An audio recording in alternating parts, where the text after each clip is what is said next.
Oh, but Good evening and welcome, everyone. I'd like to welcome you to the John Day City Council meeting of Tuesday, March 25th, 2025. If you would all stand and. Oh, maybe the flags are over here. Oh, the flags are over here. I pledge allegiance to the United States of America and to the republic which stands one nation under God, indivisible, with liberty and justice. Thank you. Roll call, all councilors are present. Do I have any amendments or? Yes. I'd like to, for discussion, talk about adding a video camera to the rest area. Could you do that during discussion? Well, this is for agenda. You said to it. Amend the agenda. Amend. Yep. Also, Do you want to put that on the agenda, Melissa? Oh, it's up, I mean, that's you guys. I mean, we can just do that in the discussion after. During that period of time when we have council discussions, do we need it as an agenda item? I wanted discussion, not comment. Also, another one is in past practices that we give water credit for winter usage. I haven't heard that brought up this year. What? That's people keep their water dripping in the cold weather so their pipes don't freeze. And we usually give a little credit for those people in the city. You never heard of something like that? No. Well, I haven't, but. we have freezing temperatures here. That, Yeah, well. Well, they advertise on the radio. I know, I know, Yeah. but shouldn't you be? Well, giving it credit? sounds like we're discussing, so Yeah, can we not? I will put those down as, we'll change that, we'll stick in 13 for lighting, Our video camera, our video camera. at where? The rest area. Right. On Main Street. And 14 water.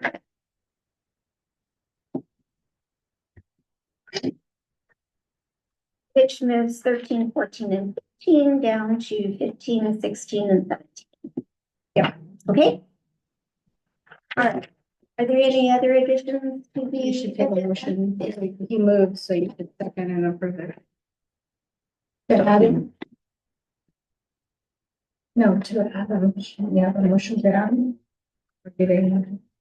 I'll make the motion that we accept the regular agenda. with 2 additions. Okay, have a motion on the table. Chris made the motion. We have a second. Ron seconded. All those in favor? All those opposed? Unanimous. Okay, public comment. I have one public comment here from Louis Preventure. Louis? Yes, Louis Venture, John Day. I wanted to share some information just for the council and the community. I went to a SEAC meeting on March 20th, which is a Southeast Area Commission on Transportation and everything.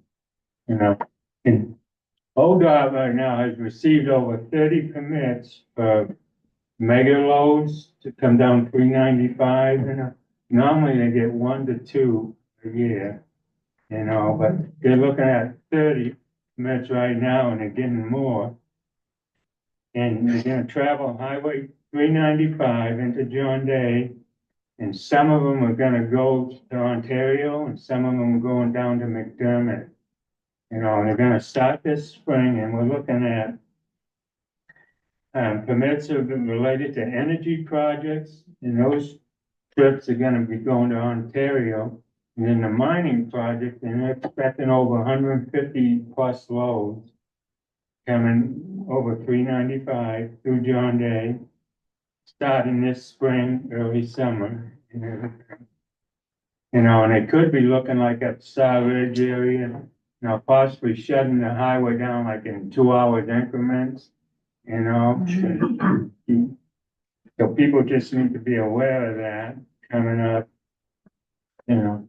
There's Justin, are you getting this, Justin? Start on the. But, and you can contact ODOT for the information on this. But then ODOT has a maintenance and intern program. Students or young people that want to learn the maintenance program. And they have the position filled in Pendleton and one in Hefner right now. They're looking at John Day for possible position and possibly one in Burns, Gentora area and there this next season. So if anybody's interested, Have you contacted the school? you would contact ODOT, I would think. Okay, I know Doc can In contact. the LeGrand, you know. And you might be aware of the small city allotment applications open right now. And the application is due sometime in April, you know. And then there's a funding for transportation, transportation planning may be available. And I know that's one of the goals school. Mhm. that the council come up with. There may be an opportunity there. I just wanted to share. Thank you, Louis, I appreciate that. I didn't read my little speech, so before anybody else makes a public comment. Please limit it to 3 minutes. Public comments are an opportunity to present information or speak on an issue that is not on the agenda. Comments are limited to 3 minutes for each person. Visitors may state their comments and should not expect the council to engage in back and forth dialogue regarding the comment. Council may either choose to add it to a follow-up meeting or direct city manager to follow up with the speaker. Okay, are there any other public comments? I have one, Mayor, that I need to read into the record. From Katie Nelson. She said, "Dear City Council people, should you desire to form an arts commission, I would like to apply to serve. I am on the board of directors of Juniper Arts and I volunteer for Painted Sky. Thanks for your consideration of the attached document. I regret that I'm unable to attend your meeting. Sincerely yours, Katie Nelson." The document we attached says the Promised Land statute is objectionable due to its portrayal of white settlers excluding other groups and is insensitive to indigenous history. The depiction of the settlers is an inaccurate portrayal of the history of Oregon. It overlooks the history and contributions of other racial, ethnic, and religious groups who have called Oregon home. This land was not promised to white settlers. It was stolen from people who were deeply connected to it and to the spirits resonating within. It does not align with the city or the county's anti-racist values. Katie Nelson, and she, Oh. Thank you. Okay. Are there any public comments online? don't see anybody raising their hand. Nobody? Okay, moving on to number 6, consent agenda. All matters listed within the consent agenda have been distributed to every member of the city council for reading and study, are considered routine and will be enacted by one motion of the city council. If separate discussion is desired, that item may be removed from the consent agenda and placed on the regular agenda by request. We have the AP through 3/13/25 and No minutes. the minutes will be available at our next meeting, so we don't have to worry about that. So do I have a motion to approve the consent agenda? I move we approve the consent agenda. Eric makes the motion. Fern seconds it. All those in favor? Aye. Opposed? Unanimous. Okay. All right, resolution 2501, a resolution of the city of John Day approving the sale and transfer of certain city-owned property, industrial property, under ordinance number 21-19203. Has everybody had a chance to look at that?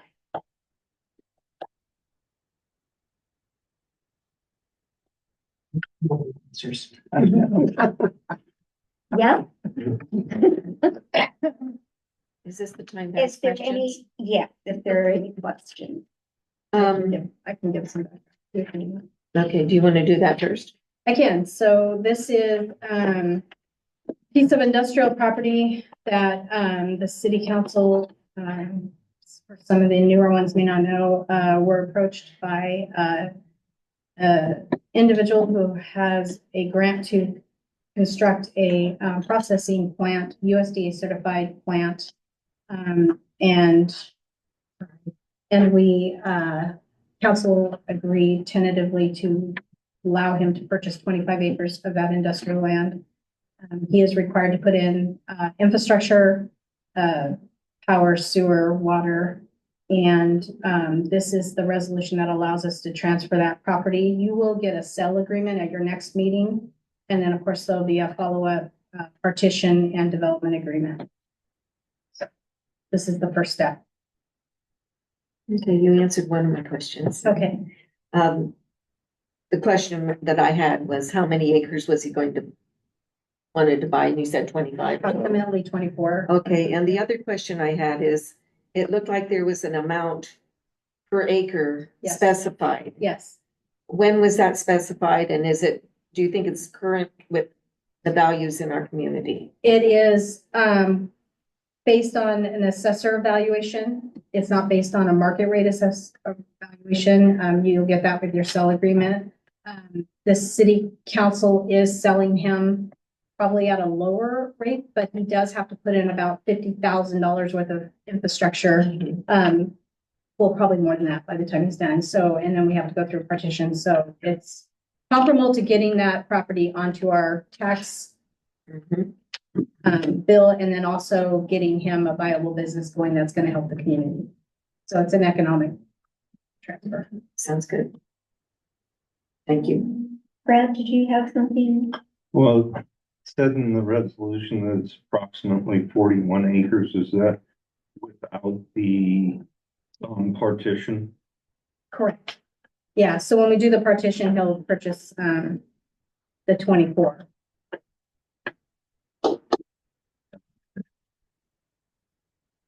I have one more question. You know, one other time when we sold some property up there, and the lines were apparently adjusted for the audit. And we paid, I think the city paid for the adjustment on the property lines. I mean, So part of the negotiation was that the developer will be paying for the partition. Okay, mhm. if there are no other questions, I will take the motion to approve. I'll do a motion to accept the resolution 2501 as No. Oh, I'm sorry. stated. Second. Brad makes the motion, Chris seconded it. All those in favor?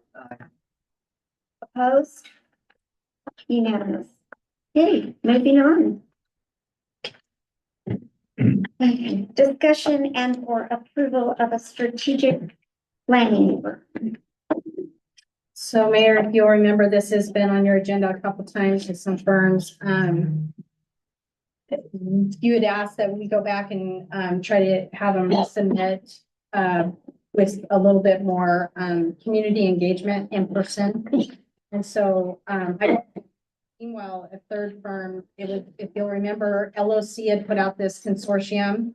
That firm, when I told them we weren't interested, they wanted to put us on the list. They said, oh, we do them. So they submitted. At this point, it's getting a little interesting with the pricing because you're trying to bump up community development or community outreach in person, and then also with firms, and we haven't done a formal RFP. We're just trying to get someone in. It was under the 25,000 mark at the time. So I am encouraging council to really just pick a firm you want to deal with, and then we can negotiate the scope of work after you have picked the firm. So I'm not going back and forth with these firms, and they're not doing apples and apples and oranges, or, you know, cross-referencing what they're trying to do. So we're just working with one firm to get a scope of work that you can bring back and approve the contract. With the RFP though, isn't that gonna change the pricing? It did. Well, we Well, didn't do it an would change it even more RFP. if you, We didn't, if we do an RFP and we have to go out and start the process over and then I don't know how many of these firms would resubmit or if, I mean, we'd have to, it's gonna push, kick the can. for the Yeah. town. So, this does not fall under the same procurement standard as an architect, a engineering, firm, where you can do direct procurement up to 100. it might, I haven't checked it. I'm just saying, for me personally, it was under that 25,000, so I felt comfortable at the time, but now it's starting to get a little weird dealing with each one of them, and I feel like we're wasting, they're putting a lot of time to respond, and they may not even get the job, so.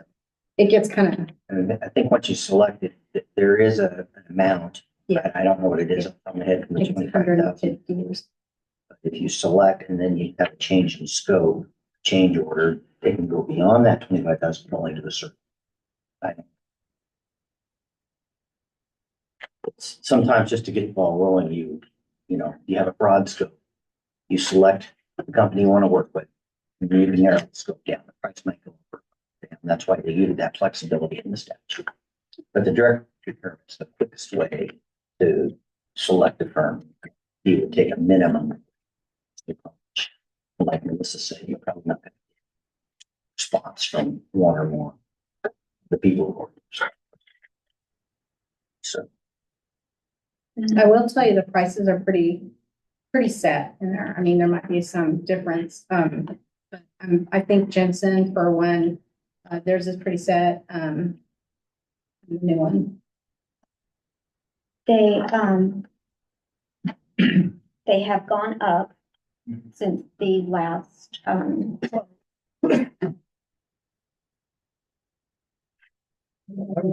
still liking the Jensen because they seem more comprehensive than the other and we get more bang for it. And then whatever, however we pronounce the other, Cordial or whatever it is. I'm a little nervous about that much money. That too. Hey. I know kicking the can down the road isn't always the best thing, but with our sewer plant and everything, I'm a little nervous. A lot of money. I was thinking too that, we did the goal setting and came up with some good, good ideas for the future. And is that enough for right now? That's what I'm wondering too, without spending so much more money right now. Because both of these proposals kind of started out with goal setting that we've just done. That's already been accomplished. They may go about it a little bit differently, but we've done some of that already. I've got kind of a bias because strategic planning is what I do professionally. And so I'm probably much more leaning towards, this is like a really important thing we need to do because I'm looking at this in 2-3 years from now. We need to have processing, right? We kind of keep the train on the tracks through the terminal and we reduce that leadership turbulence, if you have a guide, if you will. Even if it's a guide that needs to be changed from, it's a guide, start something. And that's why I think it's such an important thing to at least get started. If we select a firm, we still are going to have to come back on track financially from a budgetary perspective where the money's going to come from next year. Is that correct? Through the budget process? Well, if we select a firm, depending on their start date, we would We have to do. find it in our professional services categories. So I guess the question is kind of what is the budgetary? You mean to our budget now? Now or depending on the I think we period. of I performance think of we the could do it contract. over two. We're gonna do it over 2 budget sessions, so Right. you would take it out of. Professional services still has money. So professional services in general has plenty. And it's the category that matters, material and services. Yeah, right. So with strategic planning, if it is a 5-year strategic plan, is it gonna be revisited in the third or fourth year? Absolutely. Yeah, I mean, I think the strategic plan, depending on how we set up the process, there should be an opportunity every time you do a budget, you a very small portion as you revisit the strategic plan. You revisit the core objectives, you revisit the vision and the mission. What's the cost to the city on that though? I don't think there is a time at that point, because if they set you up in the process, you may or may not want to hire a facilitator to come in and help you with that, but I don't think you have to. Well, I'm not against it. I mean, I'm worried about the money. I agree with you. I mean, I think money is important. We have to be very careful how we invest our funds. I do like Jensen, I do too. That's the one I would choose. concerned about the money. Um, We're gonna revisit it anyway. We do have it. With the sewer plant. Yeah, and you're talking about different buckets of Different money. So the money that we would use for this is not necessarily money that's going into sewer. It's actually gonna be professional services, is always gonna be there, we're always gonna budget for it. Materials and services, we take it. So it's not the sewer bucket necessarily. So it's not like we're taking money away from the sewer bucket. I mean, we have a whole city to run, so there's other monies for other things. I will say from a staff perspective, totally council's decision, obviously, but I think that one of the cool things that came out of your goal setting was bringing the other stakeholders to the table for this. And I think if nothing else, to bring other stakeholders, to bring the school district, to bring the Parks and Rec, to bring the hospital, the airport board to the table, so that we can get a comprehensive look at our city and strategically plan, is, if nothing else, a win for us, to actually start to get that relationship building going again and to bring them to the table with us. any other comments? I have to agree with Ron. And I also have a problem, money problem, but I also have a money problem with starting it this fiscal year. Not waiting till next fiscal year, starting in July. It won't be done till then anyway. So why start now? Not gonna affect the budget. That was, I think that's what Eric said, is we needed this to help out the budget. It's gonna affect next year. Yeah, long term. I Next year. mean, Yep. long term, you want to have a. And I see the only thing they changed was, instead of doing Survey Monkey, which they pulled out, which they wouldn't have if we hadn't have called them on it. And also they raised the price $10,000, almost $10,000, and didn't do anything different other than get rid of Survey Monkey. Well, I think they got a better feel for the level of detail and virtual interaction. So that's gonna increase travel. A lot behind that. Which we already had with the other group, Oregon, University of Oregon. Well, we're just gonna choose the company tonight. Council can decide what they're doing, yeah. I saw it here, how long this bid is good for. Yeah, I thought it was. I'm comfortable moving forward, choosing the company, but I do want to get a better sense for costs and how we're gonna manage that in the upcoming fiscal year. Just so, because I want to be consistent, right? And I've sat here consistently said the wastewater treatment plants are never anything. Right. And so it is our number one thing. You've got to have that. Otherwise, you're going to get off track, and you're going to end up spending more money going back and forth, looking for your way through the woods. Well, as we're told by the presentation that we observed today, we have basically a 4-year outlook on the water Yeah. treatment plant, and the strategic planning in that can become a very, extremely important part of it. And it really is going to guide, what is it that we want the city to look like 10, 20 years from now? We should be able, everything we do kind of guides us. That guides us, right? Keeps us on track. It's So I'll make a motion. We approve Jensen. uh, Jensen Strategies. It's the consulting firm, for strategic planning for the city of John Day. Moving forward. I'll second I have a motion from Eric, a second from Vern. All those in favor? Aye. Aye. Opposed? No. I have to. You would agree with, okay, so that's Chris and Brad are a no, and the rest are. a yes.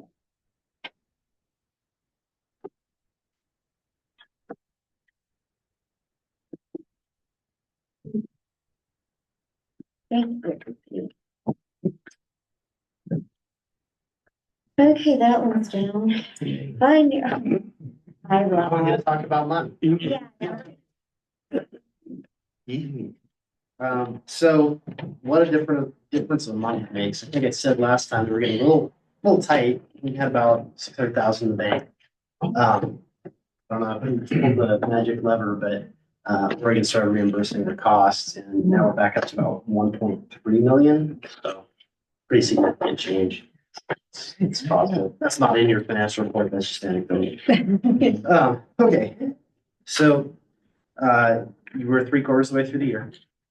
We should have 25% of budget remaining at least.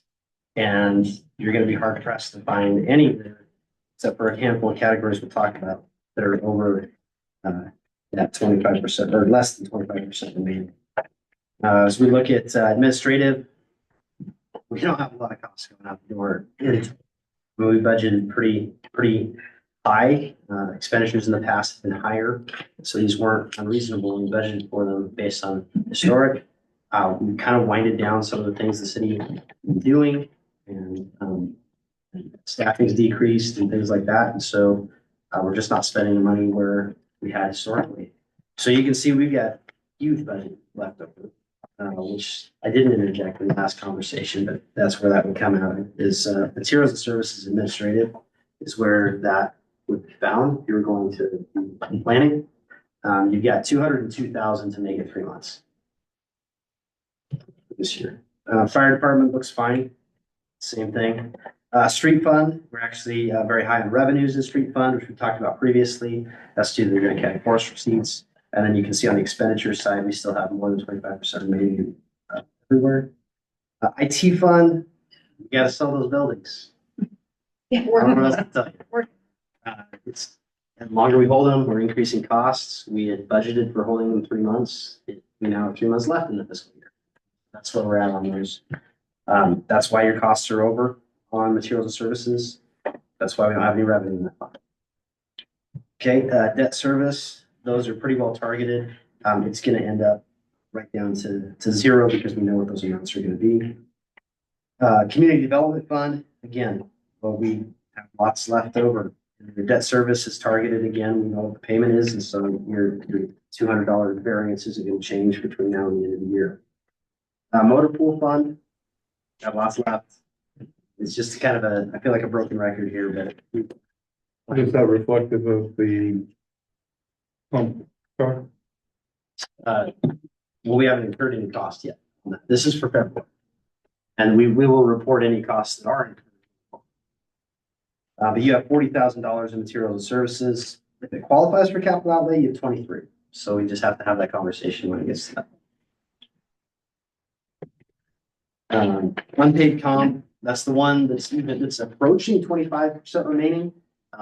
We've had a lot of turnover. It's not a secret. We know that. We talked about that every time. And that's where those benefits get paid out of. That's why you run it down pretty low.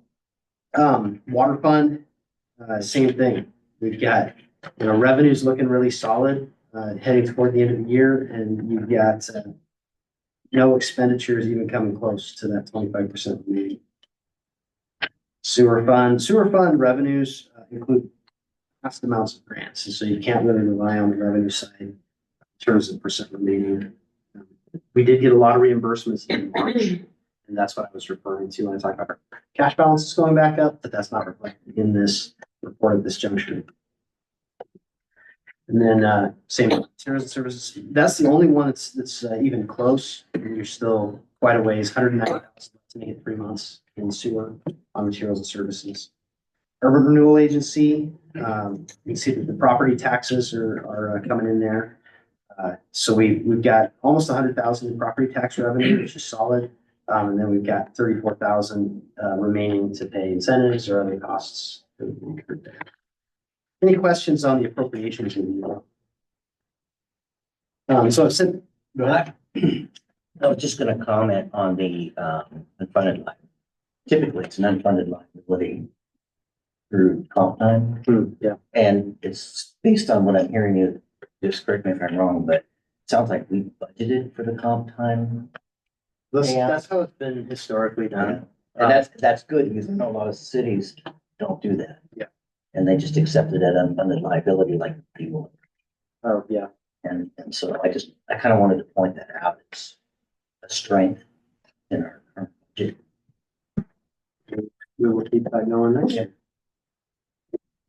Okay, so appropriations are what matter. That's what the authority level that the council has to make expenditures. And so up to those, that's why we go review it and we say how much you have left.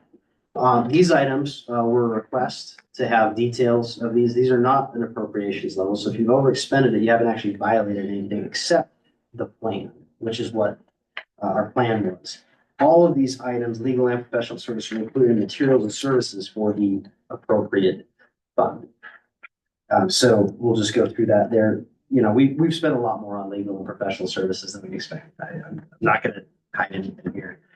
Part of that, part of this actually me, and I can explain that. I know this sounds awkward, but we budgeted to hire someone in the office to do some of what I'm doing now.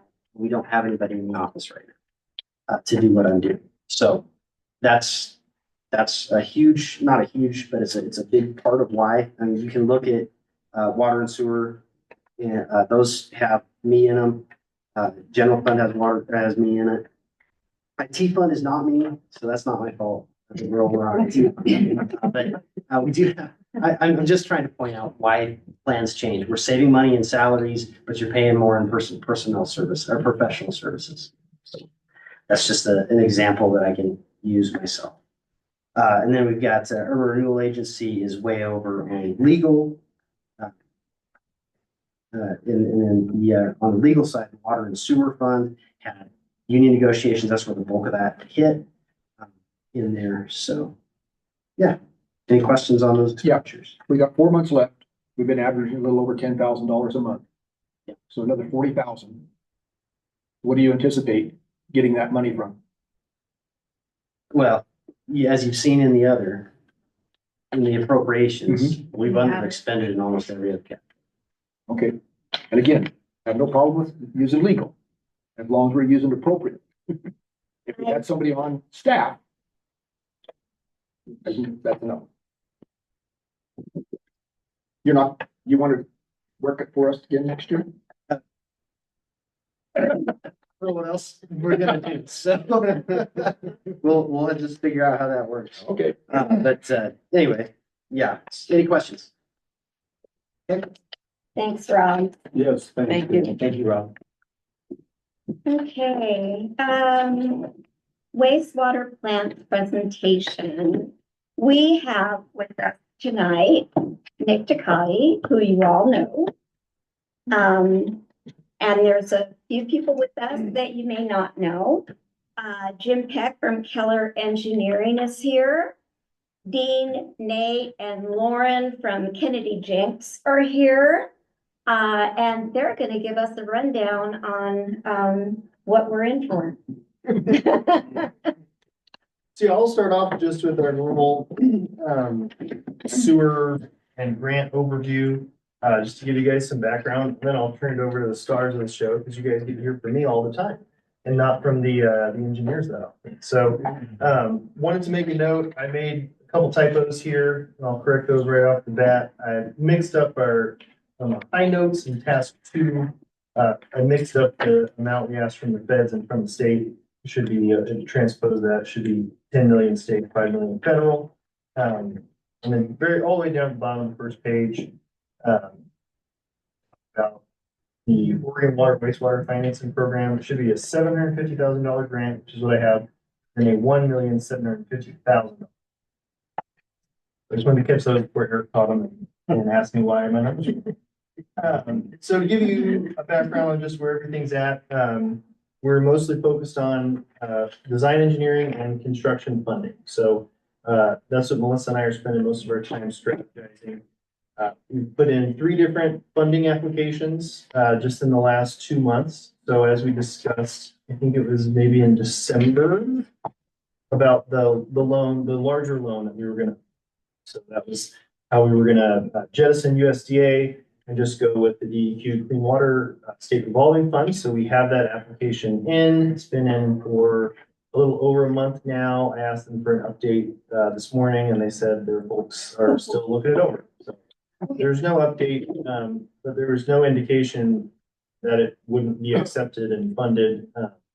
It is more than they can fund in one fiscal year, so if I have to split it up the next fiscal year, so it shouldn't be too much of an issue. We don't need the money till next year. We're just getting it lined up now, making sure all that's handled. And when it comes to that $30 million, that's our, if we get no other grants from anyone else, that will get us constructed. The plan is not, the hope is not to take out $28 million in more loans. So you see the chart over here with all the weird squiggly lines that I made. This is a much more simplified version of these squiggly line charts that you guys saw a couple months ago. But the gist of it is that the money we've applied for from the federal legislature and the state legislature would come out of that 28 million. So perfect world, if we were to get, 14, $15 million, we'd be looking at a $15 million loan instead of when it comes to the likelihood of all that, that's where we get some of the bad news with federal. There was an earmark that the city had secured for last fiscal year, and that was the $1 million that we talked about from the federal legislature. And so that was included in the budget. We were told it was good to go, but I think, as I've mentioned, we have to actually pass the budget. The House and the Senate, the president have to sit and sign it. Well, they didn't, and they passed a continuing resolution instead. So that wiped out all the congressionally directed spending in the whole country for last year, including $1 million for you guys. We really haven't gotten an indication on how our request for this year will go. If you remember last year, we asked for 3.5, and they came back and they told us, how about 1? And we said, okay, 1's better than 0, so sure. That usually happens in these requests. There's an ask, and then they analyze all the requests they've gotten for the whole state of Oregon, and then they put them on a list, I imagine, and then they come back to us and say, well, what about a lower number? So don't necessarily bank on that federal request. Not only that amount could change, but there's really no indication that it could last through the next budget process. I mean, if anyone knows how that's going to go, we can make a lot of money on the stock market. It's anyone's guess how it'll go for this next fiscal year. And for the state, we haven't heard anything back. Representative Bowens that's kind of leading the charge on that request. He's got some meetings set up with Melissa in the next couple of weeks. So usually, or maybe a call or two, you occasionally have, should get more feedback eventually. The state budget process is a lot faster than the federal process. So it should be this year. They figure it out. Usually we hear something late spring or summer about that stuff. But again, that's just kind of how it usually is. It might not be that this time around. Just all the general budget chaos in the federal and state government. So we will keep applying for this sort of stuff as long as we can, and as long as there's an opportunity until the treatment plan is all built. We'll keep trying to get more grants. That's about all we can do. We've expended all of the easy grants to get on final design, as you can see with our squiggly line chart over there. So otherwise, those are the big updates on funding. Any questions from council on all that? Question. If we take the $30 million loan, when does that start? And is there purchasing that we can do with that to alleviate, cost increases over the next 4 years? Sure, so part of we will actually tonight, the very last thing I'll kind of bring into about the design team is there's some bids that they've already put together and have gone out and gotten bids back from vendors on some equipment. So the low hanging fruit, it's not gonna change. And, we know we need these systems and let's go ahead and buy them now. We also have a grant that expires in August. So we need to spend money. So we are spending some money ahead of time to try to beat some of those issues, even just long lead times in supply chain. And I forgot your first question. What was the first question? Whether that loan would start, Oh, Once we get- when it starts accruing interest.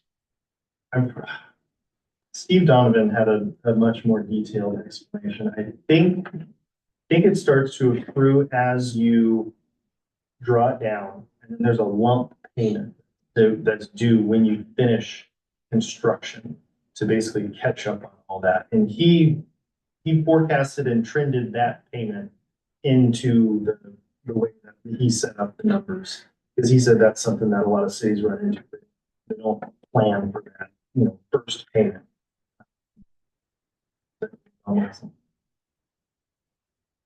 I don't have the rate for that. Okay, We will, when we start budgeting. but it'll start accruing when you start asking. when you take the money. Yep. And it said technically it's a $28 million loan, $2 million of that is principal. Say that again. It's a $30 million application, but only 28 of it is a loan. 2 million is grant. It's not technically a grant, it's called principal forgiveness, but it's essentially.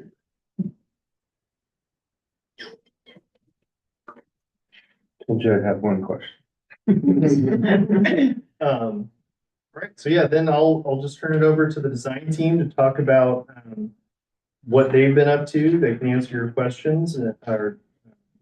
I'm gonna ask that if anybody has questions for them during the presentation, that they hold off until after the meeting and you can talk to them in person, ask them questions or ask them anything you want. You can get a better look at the pretty pictures and so if you could do that, it'll just help things flow along a little bit faster. Okay?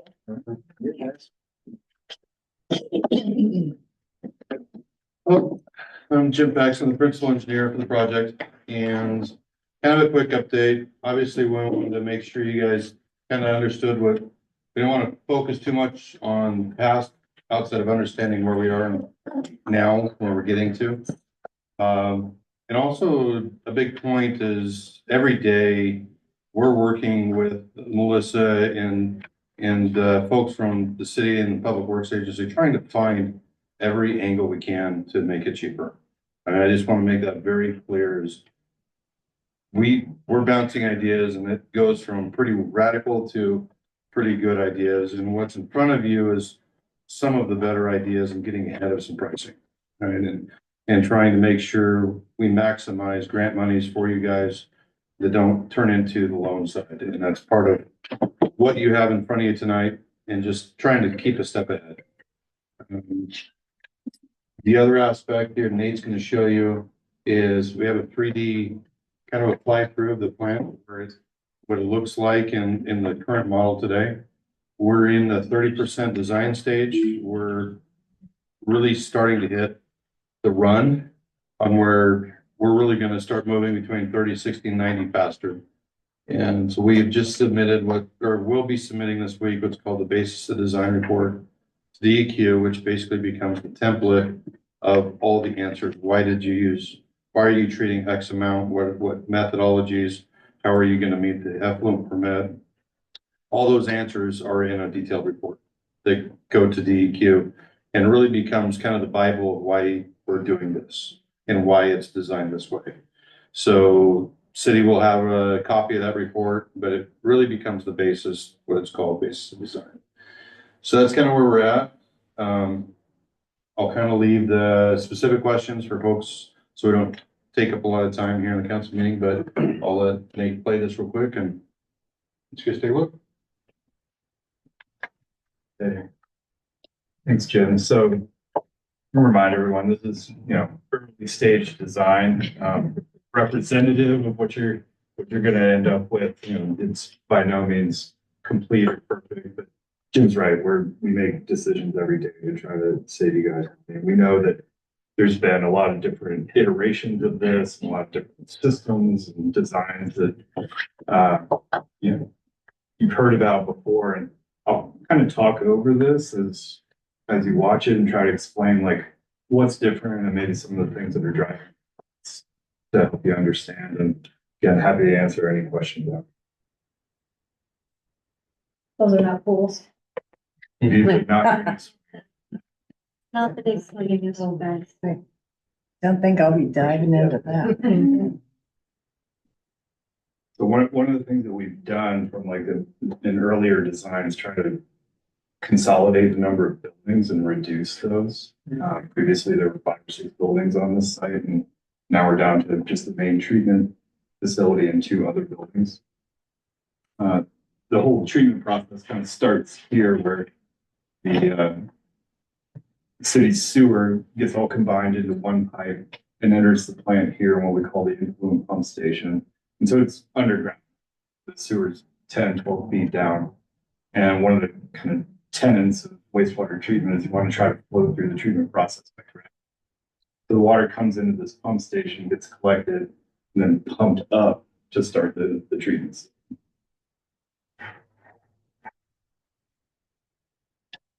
The first stage here, so this is raw wastewater coming in. Everything that you can imagine being in there is in there. The first stage of the treatment is this headworks right here. And this is one of the items that we pre-purchased, that thing sticking up out of the plant, that's a screen. So it takes all the plastic debris and larger things. So perforations in that 1/8 of an inch. So hypothetically, anything larger than 1/8 of an inch is going to be taken out of the process right there and diverted into it. So from there, the water's cleaned up significantly as it goes through the screen, but it hasn't been treated yet. These are sequencing batch reactors. This is the heart of the plant. This is where the actual reduction of pathogens and the actual treatment. There's 2 of them. So in wastewater treatment, you always need something redundant in case one breaks, you can use the other. There are times of the year where you're going to need to run both of them. So there's all sorts of stuff that goes on there, a lot of it having to do with biology. So air gets pumped into it to feed this helpful biology. The biology breaks down the organic matter in there and kind of neutralizes it. This building right here that I mentioned is 1 and 2 on the site. It supports what's going on in those tanks, but the backup generators, so the standby power there in case you have a power outage. And when you go in here, it's kind of a quick path through here. I'll try to do it real quick. But in this room, you're going to see an air compressor, those filters that I'll talk about in a second. Those blue boxes, they won't look like that in reality, but those are blowers that are feeding air to those basins and helping the treatment process happen. This is where the plant's main electrical feed comes in, and like big breaker panels and things like that. And then this room is what we call waste activated sludge pumping. So those pumps right there are pumping the solids that settle to the bottom of those tanks away. These filters right here, I'm going to pause this for a second because this happens pretty fast. DEQ a few years ago issued you guys a new discharge permit for your plant. And it's one of the things that's driving the cost here. So it's pretty restrictive because of the proximity of the plant to the jungle. So what we're struggling with the most is a nitrogen level. It's very, very strict. It's very low. And nitrogen is very stubborn. It's hard to remove. A lot of it that is what they call soluble. It just exists in the wastewater. It's really hard to remove a liquid from a liquid. And what's left over is very hard to. So these filters here are geared entirely to removing nitrogen. Nitrogen's toxic to aquatic systems, humans. I don't know if anybody's ever heard of blue baby syndrome, but people ingest a lot of nitrogen is very problematic. So what happens in here, these are both kind of a polishing filter, and then this is a third stage of treatment and screening. So physical screening of the wastewater, there's the sand filter. I think everybody can imagine, right? You pour water on top of sand and the sand will filter the stuff out, the solids out. But the sand also has biology living in it that we're feeding with a carbon source, and that biology develops in a specific way to remove the nitrogen.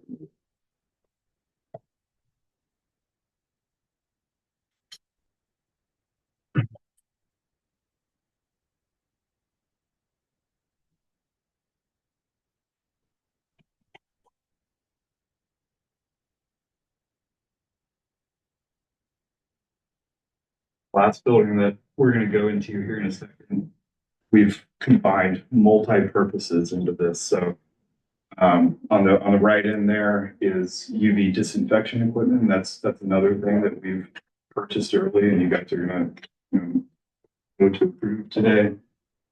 So that's it right there. So that's ultraviolet light. That is the final stage in the treatment process. It removes some very, very stubborn microorganisms. It kills the last bit of pathogen.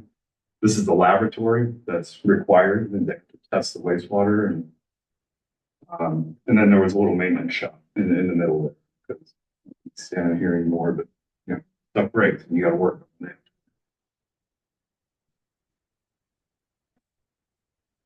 This is the final destination of the liquid that leaves the plant. We call this the subsurface infiltration gallery. So all the liquid goes here, and this is kind of like your septic system.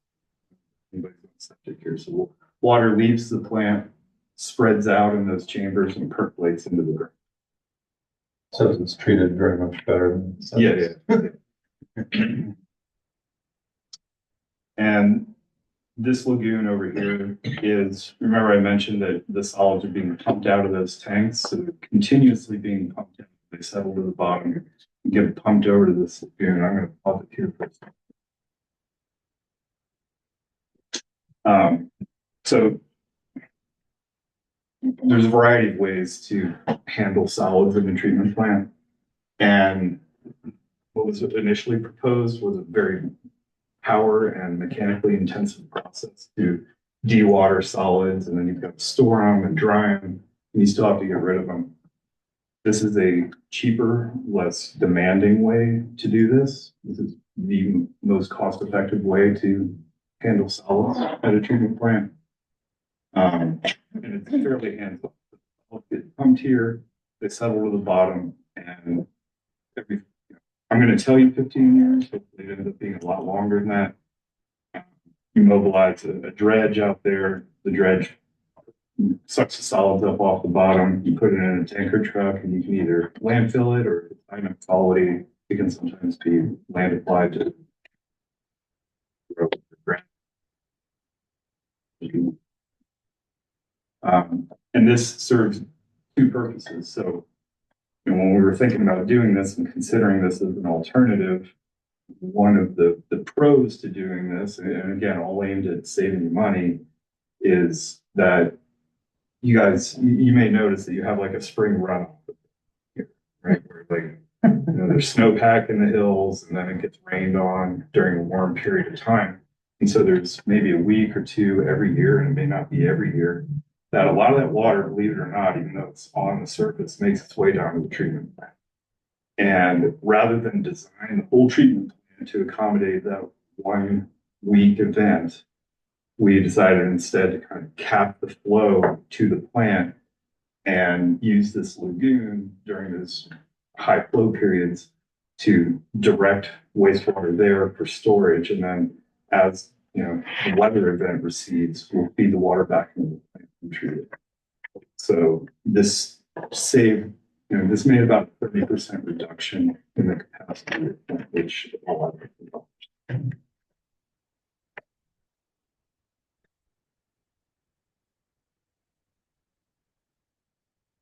Help on the end, and help to answer any questions. I want to add one thing real quick. So the solid handling thing was another, like we're brainstorming a lot of how to save costs, right? And also we have taken consideration the amount of manpower you guys have, right? And people, right, to run all of this. And, with all the, what you have in town, you have really 2 people. So what Nate was referring to is called a screw press. Every week that they would have to deal with solids every week. They would have to deal with it, move it, truck it, everything. This goes from once a week, twice a week of them handling that to once every 15 years. So it's meant to take O&M also into account to help your system and your, people that you have to really reduce that load as a city and costs. Because right, every time you touch something, just like everything, it's cost. So I just want to make that clear that not every thing that we're doing is plant related on cost, but we're trying to look holistically at manpower to cost of construction to running efficiencies and stuff like that. So it is a whole encompassing idea every day that we're trying to get through.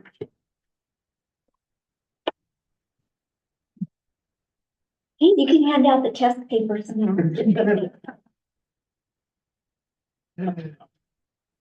But thank you, that did explain quite a bit there. You guys have done a great job. They've been here since early this morning.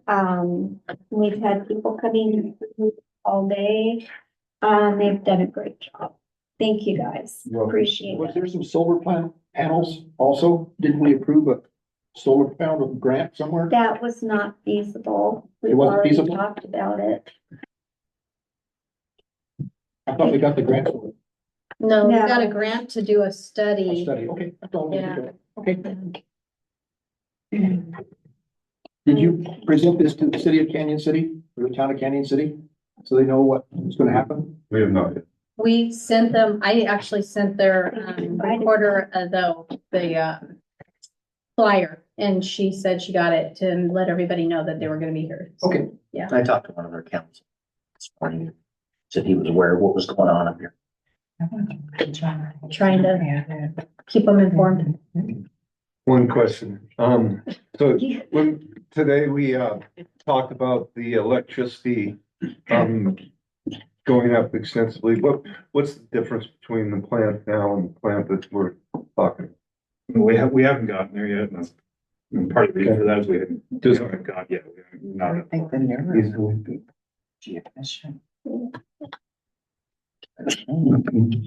Okay. Yeah, kind of down there scares the heck out of me.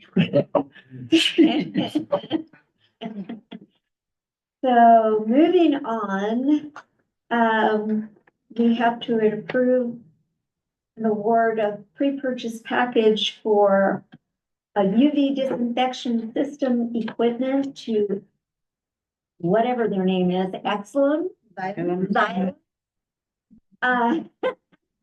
Water Solutions Incorporated.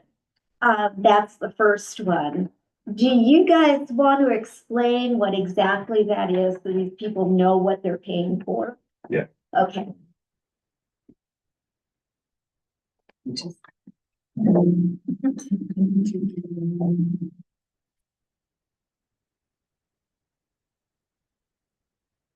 Picture.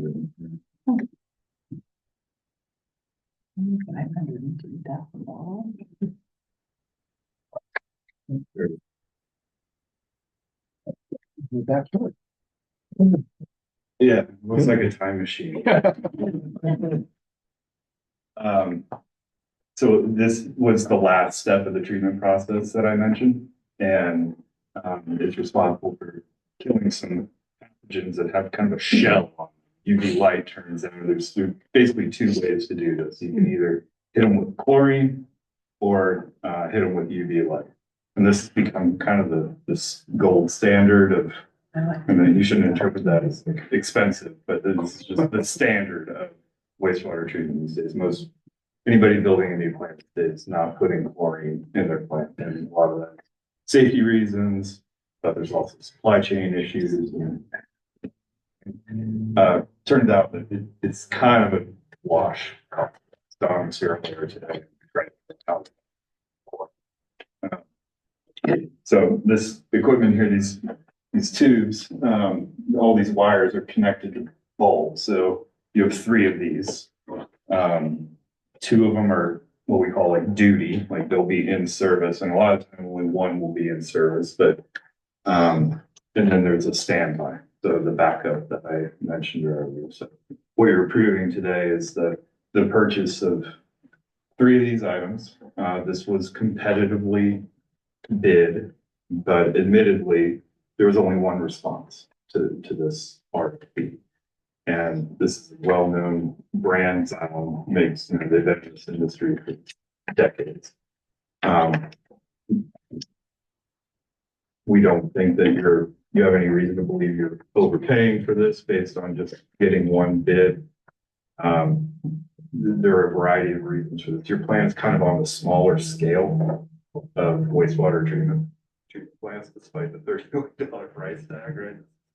Kind of small, and just not that many vendors make equipment.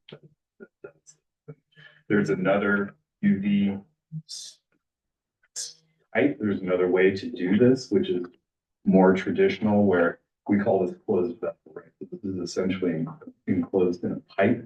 The other way to do this is to pour concrete in the shape of a channel and set these bulbs in the channel. And a lot of this smaller footprint requires this facility. You can imagine pouring concrete is expensive. It takes up a lot more space. This is the most cost-effective way for you to do UV disinfection. And we're confident that you've got a good product here. And with this, one of the advantages, in addition to just spending your grant money, is that we've been able to lock in the price for the consumables now. So these bulbs have about a 2-year life, and we've locked in the price of that. I think it's for 5 years. And we've got some guarantees on bulb life. So if you were to have included this just in the construction contract, you wouldn't have had any control over the product that you got, and you wouldn't have gotten any of these guarantees. What's the life of one of these? So, I mean, this is just a stainless steel tube. So the life is, 100 years. The life of the bulbs. The bulbs are the about key. And we're gonna use no chlorine at all then. Well, that's nice. A lot more safer for our employees. Yeah. So they've guaranteed this bulb life for 14,000. Good. Okay. So, do I have a motion? I'll make a motion. I'll move that we accept the proposal from Xylem Water Solutions Incorporated for the UV disinfection system equipment for $503,727. I'll second that. Eric makes the motion, Ron second. All those in favor? Opposed? Unanimous. Okay, number 2. Approve the pre-purchase package. Number 2, Headworks screen equipment to Pruster's Water. And we'll get the explanation on that now. I don't have a pretty picture pulled up, but you saw it in the channel. Yeah. The tube.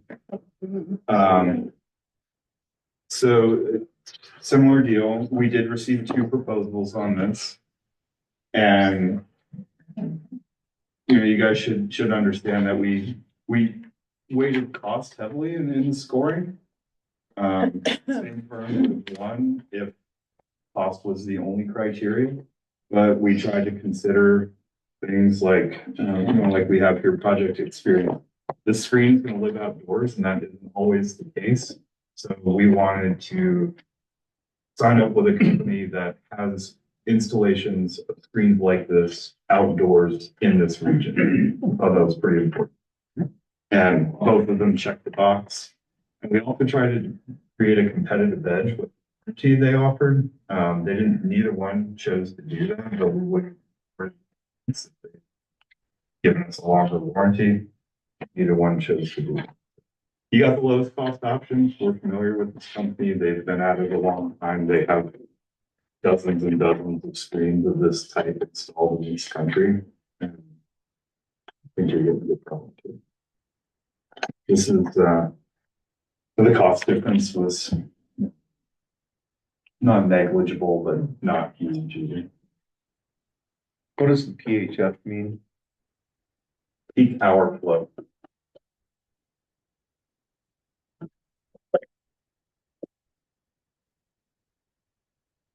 I'll make a motion, we approve award of pre-purchase package number 2, green equipment to Custer Water in the amount of $161,817. I'll second it. Chris makes the motion, Heather seconds, all those in favor? Opposed? Unanimous. Okay, thank you guys. And they will be here after the meeting to explain all those charts and answer any questions. Long day for them. Yeah, very long day for them. Thank you. Okay, Chris, the video camera. Okay, last Friday, I happened to look at some photographs that were taken at the rest area. And when one of our city employees opened the door, he found garbage all over the place, needles on the floor, and blood on the wall. Welcome to John Day. Yeah. We have a possibility of getting a big statue here. I think we need to protect our employees and also possibly that statue. We have a video camera already on the Hill family part, but we don't have one on Main Street. Just for discussion. I know we can't make a decision tonight, but I just want to make sure. If you want to see the pictures, I can get those to you. It was sickening, Yeah, you should sickening. give them to Melissa. She should know about that. Yeah, the employee should, who gave you the pictures? Not, they didn't give them to me. They were on their phone. One of your employees, I'll talk to you about it. It was Okay. Scott. It was Scott. After he cleaned it, I happened to run into him at 7th Street or Hill Family Park, and he said, Chris, thank goodness I had my plastic gloves on. Yeah. Hazmat suit. Yeah, well, Well, they they do it have- anyway. They have required. They're required, yeah. Yeah. Our city manager should be made aware of these. But I just can't imagine someone coming in, visiting John Day and walking to that and see that. Oops. Okay. You want to explain the water credit? Okay, it's been past practices. Well, can we go back to, Oh, I'm you guys sorry. need to discuss the video camera, so I have direction. Everything to that. I'd say we need to move forward with maybe, what cost would be to put in that, Mhm. because I know that, I mean, do we even have, somewhere on facility site to house the recording of that? Yeah, Goes back to this digital city. membership. Yeah, Well, I just was told that, like, when things happened, they took the Hill had some type of recording facility. That's why I was. They have a maintenance area in the back there. They could probably put it in. but I mean, I think in fairness to Melissa, since this is the first any of us, including Yeah. has heard about this tonight, is, that she get with staff and maybe provide the council with a broad report on what the problem is, Mhm. right? Rather than just one anecdotal day. And then that way we can look, okay, are cameras the right solution, or is there something else, or maybe it's ours, but look at it from more. Make a staff recommendation, Mhm. have Melissa produce a staff recommendation to council on a solution to improving the condition of the bathrooms on a day-to-day basis. And I think cameras are a good idea. I like cameras, from just purely a law enforcement, public safety perspective, but, there may be other ways to do it that are less expensive to solve the problem. I don't know, but until we know what the scope of the problem, it just, from a great idea, but let's just understand the scope of it. This is the first one. That's why, No, it probably is. that's why I wanted to discuss it tonight. Yeah, Okay. yeah, no, I think it's, I'm glad you brought it up, and I think it'd be great for us to get a kind of a little more formal report on what the scope of the problem is. Okay, the other item is, it did past practices over the year to give a small credit to our water users in the city of John Day for keeping their water running during those periods of time when it's below freezing and, not having freezing pipes. Saves them a lot of money. And it does cost the city some dollars to allow them to do that, but it's not a whole bunch. It's just been a past practice. I'd like to see Melissa to look into that and see if this council, well, maybe you guys aren't even interested. Well, that's a tough one, Chris, because we just had to raise the water rates for, I mean, I know what you're saying because I leave my water running all the time, but we're in a situation now where we need funds or we need water fees coming in to help us with all of this. And if we continue with that practice, it takes away from the money that we need.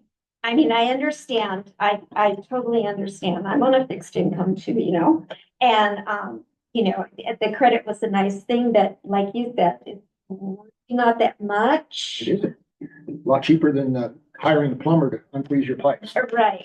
and which people have to do, and they say, Well, I "Gee, I still wish I-" encourage people to let their faucets Yeah. drip. I'm Most not people gonna do. discourage them from doing that, but, I guess it would be something up to you guys, whether you think that we should continue with that practice. We didn't do it last year. Yeah.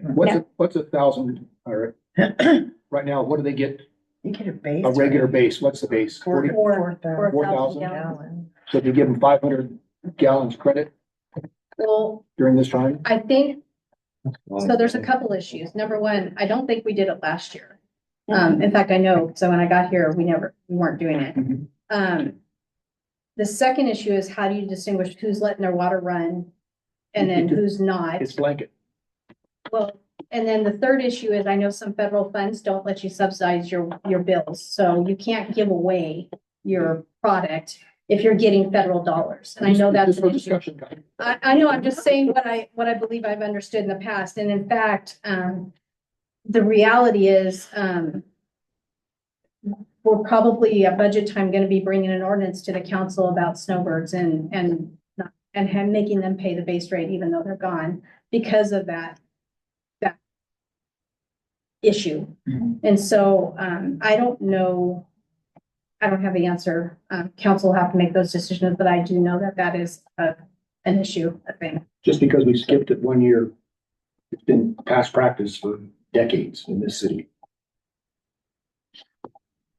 I'm just thinking for myself, I don't think that we ever go over lauded basic.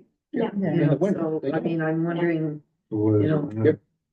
That's why I say, I don't even know where they're at this point. Did you get any complaints last year? Have you gotten any complaints from customers that their water bills are high because of that? Staff hasn't been. So, Here's your- I have. Just throw out there. And I found out the city actually does do something for folks when Well, you do. their water meter explodes. no, And We in the do. middle of the night, And that you're is out there in the comfortable. middle of the street with a excavator digging up your water meter because you have no water in your house. I think we used 26,000 gallons. It was an issue with the water meter. I don't really understand it, but it broke. And, what I had to do, my bill was significantly higher than normal. And so, what I learned was that if you bring in the invoice from the repairs that you paid, that you get 50% off the overage. So the amount above the base, you get a 50% reduction. So I think my water, it's like $180. I got like $32, which was a very nice thing to do. and they do it for everybody. Yeah. So that's one example of a giveaway. And that is common. Yeah, standard the only practice, thing I industry would standard. throw in here is, I think it's really important to encourage folks to maintain their homes in such a way where they're protecting their pipes and doing things, because I don't want to be in a position of feeling like we're subsidizing. Let's say you've got somebody who's got some rentals and they don't want to put the money into insulation or something, so they just turn their water on and, tell their renters to turn the water on and do the repairs or do the improvements that really need to be done to make home. So that's just a component of the discussion, and I appreciate Chris bringing it up. So I think there's some other responsibility. Make sure your house is set up to work in this. Yes, Brad? You're welcome. On the edge of the seat.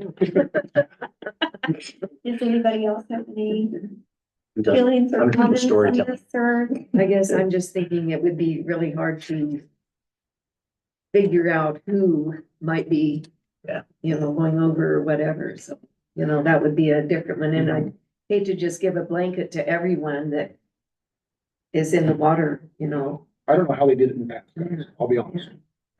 Wasn't the city manager. I'm curious. Yeah, Just wanted to bring it up. okay, Thank you. sure. Take care of that. Any? Okay, city manager. Melissa. I want to thank the council and the citizens for allowing me to go to a conference in Vancouver for it was the Northwest Managers Conference. And so it's California, Oregon, Washington, and Alaska. All get together once a year in different states, and it was in Vancouver. It was close enough to go to. It's actually a time for managers to get together. We have scenarios, what would you do type things where they put a scenario in front of you and then ask you, what would you do? And so it gives us real practical application for our jobs and our positions. And so thank you. It's well worth it. The next year is in Sitka. I will not ask to go to that. And so it's good I went this year. I want to thank our engineers and Nick and Rob for always showing up. But this was very valid and very, very good for our citizens and for the council. This is probably one of the best updates probably I've ever seen as far as a project like this. And so I hope you found it valuable. I hope you learned something. I have learned more than I ever wanted to. You know how you get where you feel like you know just enough to be dangerous? Like I feel like I'm almost an expert now, but I know I'm nowhere near. So I will be pontificating all the sewer incidents. That is all I have. And you had a scholarship for that? No, not that one. Not that one. Okay. Oh, that was The one the before. state capital. Okay, council comments. We can have a video at the end of the meeting. That you said you'd have this meeting. Oh, the school one? Yeah. I haven't found it yet and haven't really had time. I've been gone. So we need to put that on our website though. We're gonna try to put that on our website. I wanted people to see it here. Oh. Don't have- Okay. Like I said last, Oh, I thought I was putting it on the website. I will get it. some people don't have computers. And they don't go on the computers. First, school district number 3. If you haven't seen it, guys, It's good. it's amazing. You've got the, I've got a comment. I wait till council comments. I'm done. Don't steal my. okay, let Ron go first. I want to thank Melissa for setting this up. I spent all day here just about. And I learned a lot. It was very informative. Because I was real skeptical about some of this. And they enlightened me for sure. And they done a good job of it. For those of you that didn't make it, it's very informative. Okay. Well, no, it's not really. it's just something I think is gonna need to be addressed, and Melissa and I have talked about this a little bit. As a result of my work on really with, Grant County Digital, going over records and things like that, and understanding how digital records are managed. We need to do some work, and the term I heard is called digital hygiene, is what they call it, right? It's all your files that are electronic. How do you organize them? Where do they sit? Who controls them? Who has access to them? Because a lot of those files can be sensitive information that the city is legally responsible for. Can be legal documents that are restricted under certain circumstances, people's personal information. And we have to know where those records are sitting and who controls them and who's responsible. And normally that occurs in a larger governmental organization. Usually that's managed in-house. Most small towns don't have that size of organization, so they outsource it. And currently we outsource our IT to Grant County ESD, which has done a wonderful job, and they outsourced a lot. But I think we have some work to do with making sure we have a good IGA in place, and that the records that are kept in a organized, rational manner. And I can tell you, it was challenging to go through some of the records that I had to do just to try to figure things out, because it was like a college dorm, you didn't find anything. But there's policies, there's ways, and then when people make records requests, that they're readily accessible, because first of all, public records requests cost the city a lot of money in time, staff time mostly, in doing the research, getting the records, making sure it's releasable, if necessary, running it by the attorney. And so all that takes time. And if now you're spending days and days searching for a record, it gets very expensive for the person requesting the records, right? Because the city has to charge what's a reasonable rate for the time. And if the city can't find the records, we say, hey, we did the search, couldn't find it. It is, that's not fair to the person asking for the records either. Or is it fair to the city to not know where those records are at?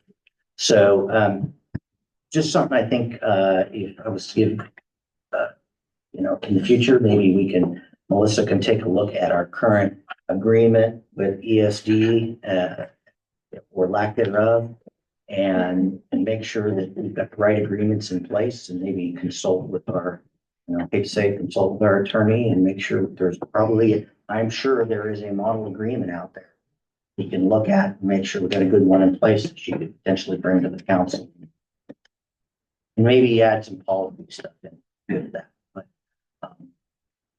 so it's kind of like a science project for Melissa. But we got to be able, wastewater treatment is number one, but we got to run the city at the same time. And maintaining public records is one more consequential things we do. Because if you screw up public records, you can go to jail. A lot of laws on the books. You screw it up, you can go to jail. So, and especially if you think you can intentionally do it. So, and we won't allow that here. At least not as long as I'm sitting up here. So at any rate, that's where I'm at with that. I wanted to bring that out because I think it's really important, and I just learned some things, and I think it's important we get after that too. That's it. Okay. Has everybody filed their SDI? Okay. Almost. Get it done.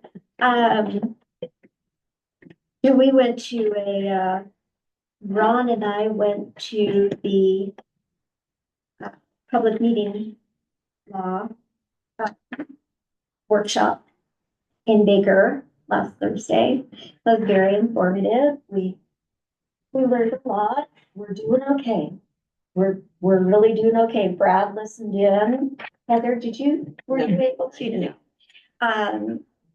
that will be, something that you guys will have to do, within your tenure. It's a requirement. So when one comes available or they do one online or something, you all need to get into it, okay? Other than that, if there's no Sure, I further, just had one comment. You were at the meeting too. Kamwa Chung will break ground, it looks like next February. Not this February, but next February. And it should be completed and ready to go by, with the 27th. Mhm. Moving by the 2027.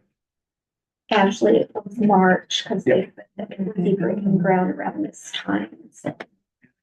Old swimming pool, What are they doing? putting the interpretive center in. Big. Oh.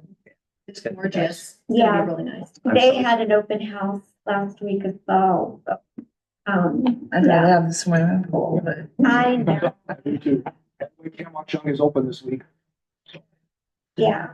So I'm sure that they have those plans there. somewhere. People Yeah, have that's that. nice. Okay, if there is no further business, this meeting is.